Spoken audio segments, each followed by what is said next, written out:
draw us in with their icy energy. Are you ready to embark on a journey from which not everyone returns the same? Today, we'll peer into the abyss of human fears and see what's hidden from the eyes of ordinary tourists. You'll learn why, on the island of the dolls in Mexico, toys begin to watch you the moment you turn away, and the terrible price Paris paid when it built a city from the bones of 6 million people right beneath its cozy coffee shops. We'll walk the corridors of Willowbrook Sanitarium, where reality proved more terrifying than any horror movie, and look into the eyes of the ghosts of Dragsholm Castle. But I've saved the most shocking part for last, a place where nature itself goes mad, forcing living beings to choose death en masse. Watch this video to the very end, because the final story will change your understanding of how cruel our world can be. You won't be able to sleep until you learn the whole truth. Right now, give this a like if you enjoy a thrill, and be sure to tell me in the comments which of these places you found the creepiest. I read every single one of your responses. Let's go. Imagine you're floating on an old boat through the murky canals of Xochimilco, just outside of bustling Mexico City. Dense greenery surrounds you, but instead of birdsong, a ringing, sticky silence envelops you. And suddenly, thousands of empty eye sockets stare out from the foliage. This is the island of hanged dolls, a place where reality and nightmare intertwine so tightly that you lose track of where legend ends and madness begins. It all began over half a century ago when a hermit named Julian Santana Barrera moved to this tiny patch of land. They say he found the body of a drowned girl in the canal and was unable to save her. Shortly after the tragedy, a doll washed ashore. Julian took it as a sign and hung it on a tree to appease the spirit of the dead girl. But the spirit, he says, was not appeased. Barrera began hearing whispers, footsteps in the darkness, and pitiful cries. To protect himself from the ghost, he began collecting discarded dolls from garbage dumps and canals, hanging them all over the island. These aren't the cute toys of your childhood. Over decades of exposure to the scorching sun and torrential rain, the plastic has cracked, the limbs have fallen off, and mold and cobwebs have grown from the empty eye sockets. Some dolls look like burnt mummies, others like the victims of macabre rituals. Locals swear that at night the dolls whisper to each other, turn their heads, and watch for strangers. The most terrifying thing happened in 2001. Julian was found dead in the exact spot where, according to his stories, the same girl had once drowned. Heart attack or revenge from the ghosts? There's no answer, but his nephew now looks after the island, maintaining this eerie collection. As you walk along the paths, it feels as if these plastic monsters are actually breathing down your neck. You feel the gaze of creatures that lack life, yet seem to have a will. This place isn't just a tourist attraction, it's a monument to loneliness bordering on madness and the eternal fear of what lurks beyond the edge of life. The air here is heavy, permeated with the smell of decomposing plastic and dampness, and you want to get back to the boat as quickly as possible to leave these silent guardians behind.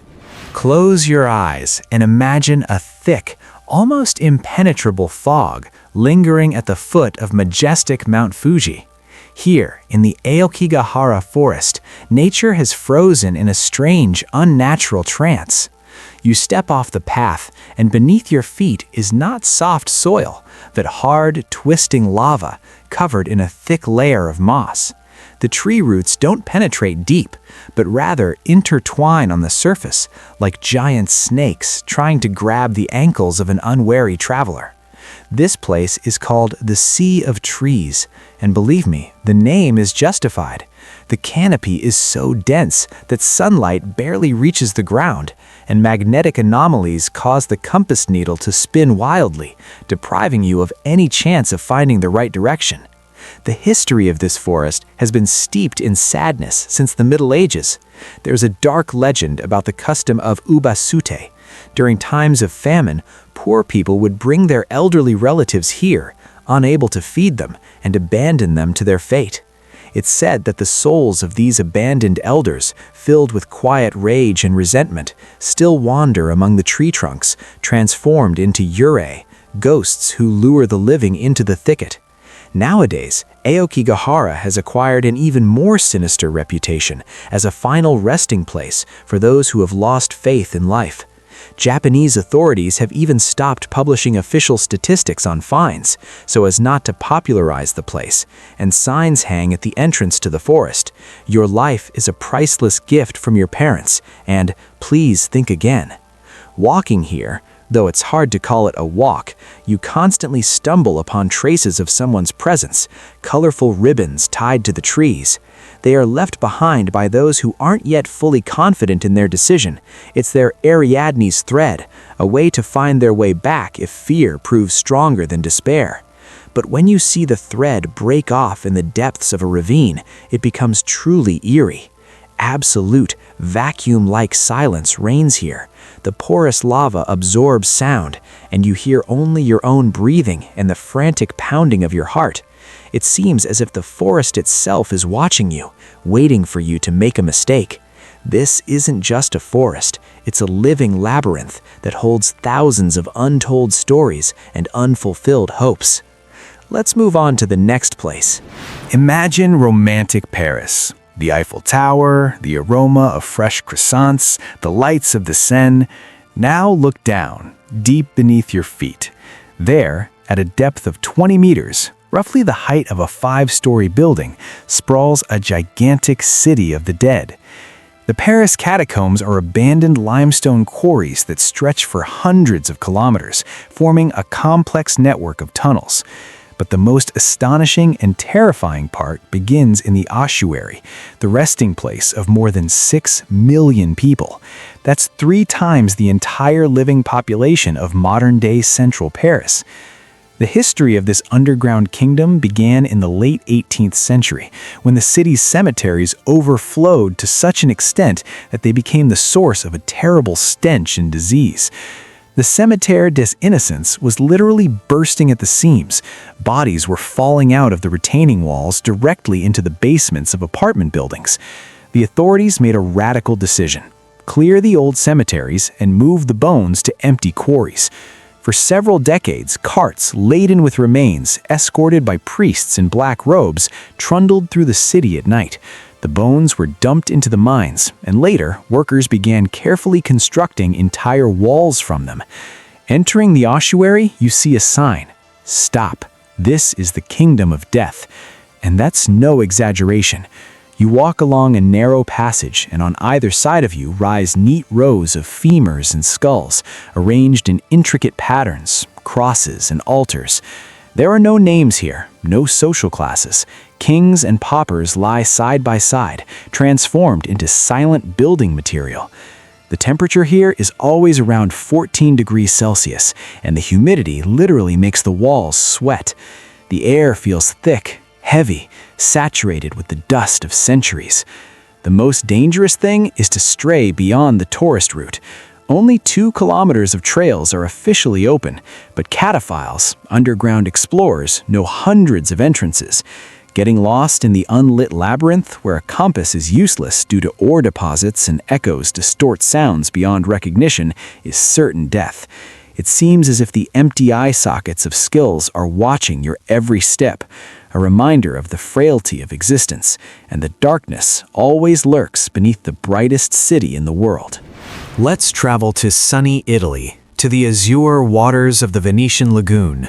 Tucked between Venice and Lido lies the tiny island of Poveglia, which locals avoid even on the clearest day.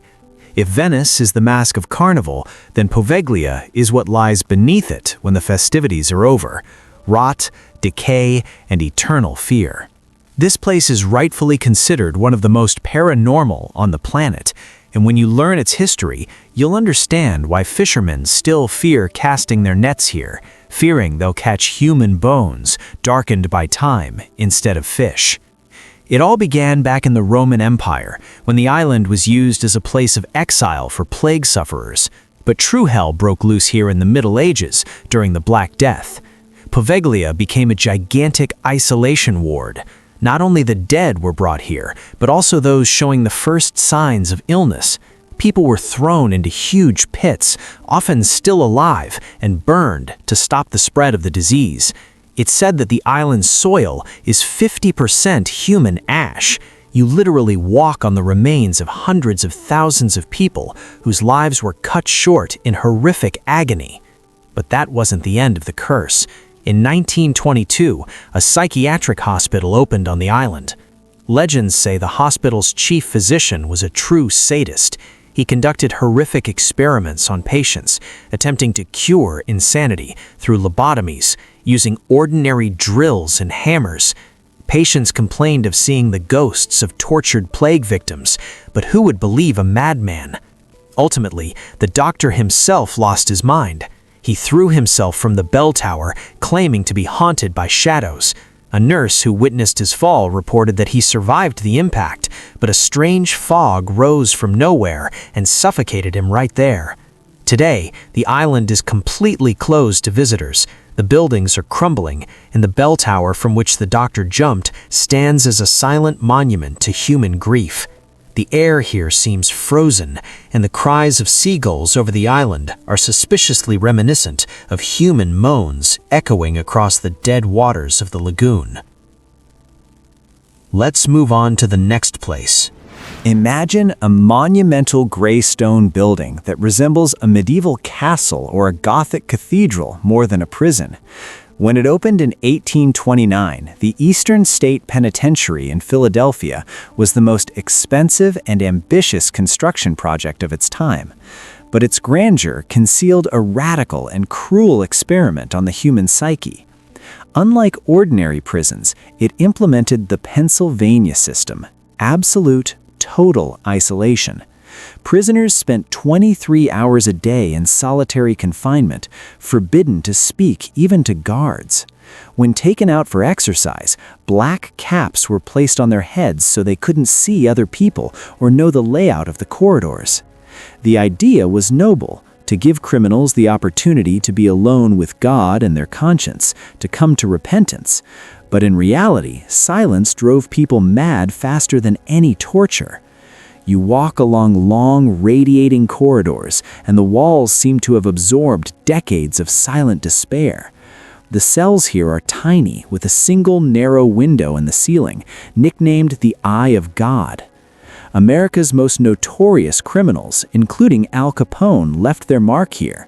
Capone, incidentally, lived in relative luxury, with carpets and a radio, but even he complained that the ghost of James Clark, the man he ordered killed, haunted his cell at night. Today, the prison is in a state of controlled decay. Huge layers of paint are peeling off the walls, rusty iron beds have sunk into the floor, and wild plants sprout from cracks in the stone. Tourists and ghost hunters often hear muffled cries, the jingling of keys, and rapid footsteps in the empty galleries. The sense of an invisible presence is so strong that even hardened skeptics avoid lingering alone in the outer blocks. The corridors are always a few degrees colder than outside, and this chill penetrates to the bones, reminding you of the thousands of souls who were never able to escape this stone prison even after death. You feel the heavy history of this place weighing on your shoulders, forcing you to involuntarily listen to every rustle behind you. Let's move on to the next place. Let's head to a small suburb of the Czech town of Kutna Hora. From the outside, the Cemetery Church of All Saints looks like an ordinary Gothic building, austere and unremarkable. But once you step over the threshold and descend into the crypt, an incredible and eerie sight takes your breath away. The entire interior decoration, from the massive candelabra to the altar decorations, is made of real human bones. The Sedlec Ossuary is more than just a crypt. It's a gigantic installation made up of the remains of more than 40,000 people who once dreamed of being buried here. It all began in the 13th century, when the abbot of the local monastery brought a handful of earth from Jerusalem, from Golgotha, and scattered it over the monastery cemetery. Word of this holy soil spread quickly. Thousands of people from the Czech Republic, Poland, and Germany bequeathed their burial here. After plague epidemics and the bloody Hussite wars, the cemetery grew to an unimaginable size. At some point, space ran out, and old bones were removed to make room for new burials. The remains were stored in the chapel's basement, where, according to legend, a half-blind monk began sorting them and arranging them into pyramids. But the appearance we see today is the work of woodcarver František Rindt, hired by the Schwarzenberg family in the 19th century. As you stand in the center of the hall, a huge chandelier hangs over you. Look closely. It uses absolutely every bone in the human skeleton, from the small phalanges of the fingers to the pelvic bones and vertebrae.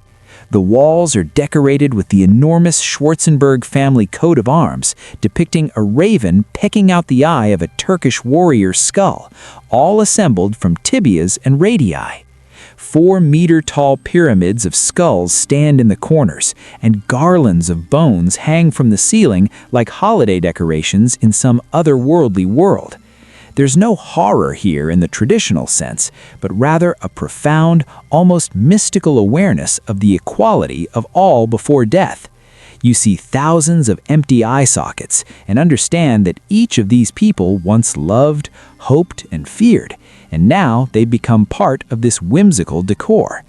The air here is dry and smells of old stone, and the silence seems so thick that it drowns out any sound.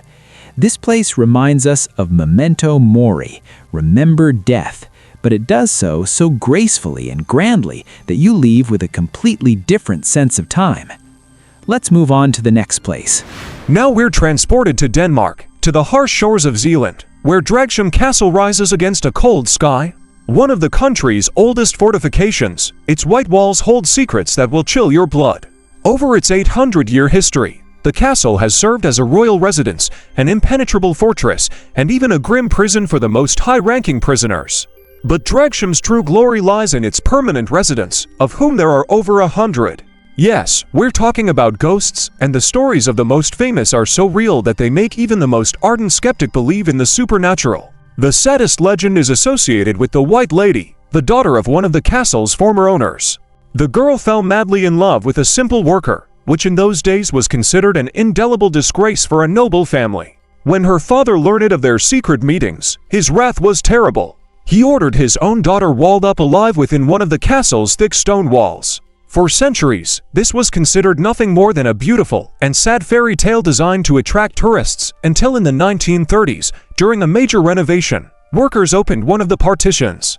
To their horror, a skeleton in a half-decayed white dress was discovered in the niche. Now her spirit, clad in the same garments, is often seen in the castle's corridors simply wandering in the silence of the night, as if trying to find a way out of her eternal prison. But while the White Lady evokes sympathy, an encounter with another inhabitant, the Earl of Bothwell, promises only icy horror. James Hepburn, the 4th Earl of Bothwell and Mary Stuart's 3rd husband, ended his days in the dungeons of Dragsholm, chained to the pillory. He spent 5 years in complete isolation and filth, gradually losing his mind, until death freed him. They say that at night, the distinct clatter of hooves and the rumble of an invisible carriage can be heard in the castle courtyard, the Count returning to his domain.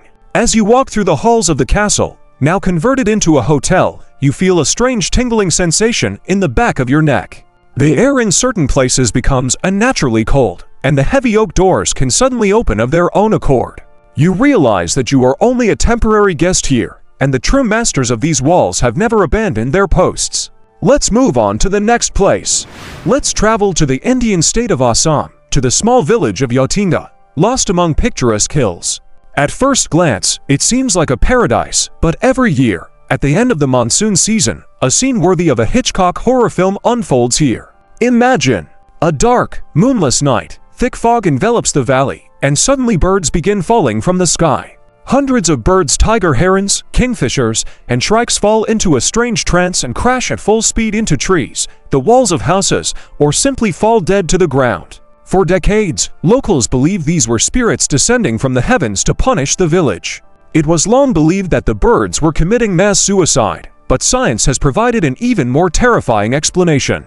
On certain nights, a combination of strong winds, high fog, and the peculiar lighting in the village disorients the birds. They fly toward the light of torches and lamps, losing their coordination and turning into living projectiles. Standing on the outskirts of Yatinga on such an evening, the silence is broken only by the dull thud of bodies hitting the ground. The birds don't try to fly away, they appear stunned, as if caught in an invisible trap created by nature itself. The most terrifying thing about this story is the people's reaction. Residents once believed the falling birds were a gift from the gods and collected them for food. Today, scientific outposts are stationed here, trying to unravel the mystery of the birdfall. But even knowing the physical causes, it's impossible to shake the feeling of irrational horror when you see creatures born to fly suddenly and en masse choosing death in this particular spot. The air here seems electrified, and the fog a living creature that lures everything with wings into its net. This place reminds us how thin the line is between a natural phenomenon and a true nightmare from which there is no escape. Let's move on to the next place. Imagine a vast, abandoned hospital complex hidden in dense forests near Berlin. Beelitz-Heilstätte is more than just an old hospital, it's a veritable city within a city, comprised of 60 buildings, complete with its own power plant and laundries. It was once a cutting-edge sanatorium for tuberculosis patients, a place of hope and clean air. But time and history have transformed it into the setting for the darkest thriller.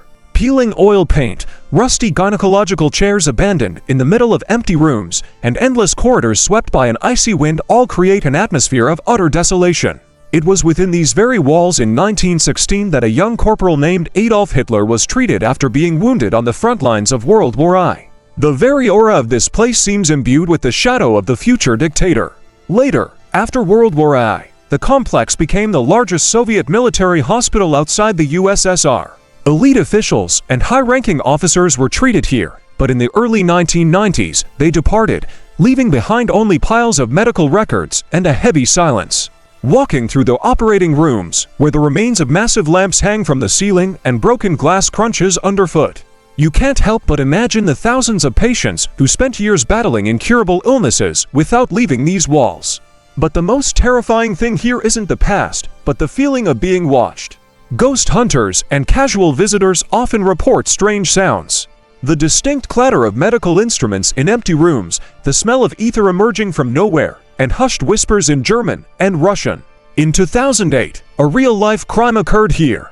A sadistic photographer murdered his model in one of the abandoned buildings, which only added to Beelitz's notoriety. Nature gradually engulfs the buildings, trees grow through the roofs, and grapevines twine around the operating tables, as if trying to hide from the world all the grief and pain that has accumulated here over the past century. When the sun sets, the shadows from the branches on the walls become like reaching hands, and you want to run away without looking back. Let's move on to the next place. Imagine a place that was supposed to be a safe haven for the most vulnerable, but instead became synonymous with hell on earth. Willowbrook School on Staten Island, New York City, was designed as a state-run institution for children with developmental disabilities. But what transpired behind those doors over the decades makes even the most seasoned students of dark stories shudder. In 1966, Senator Robert Kennedy, visiting the complex, called it a snake pit, where living conditions were worse than animal cages. It was a place of utter neglect.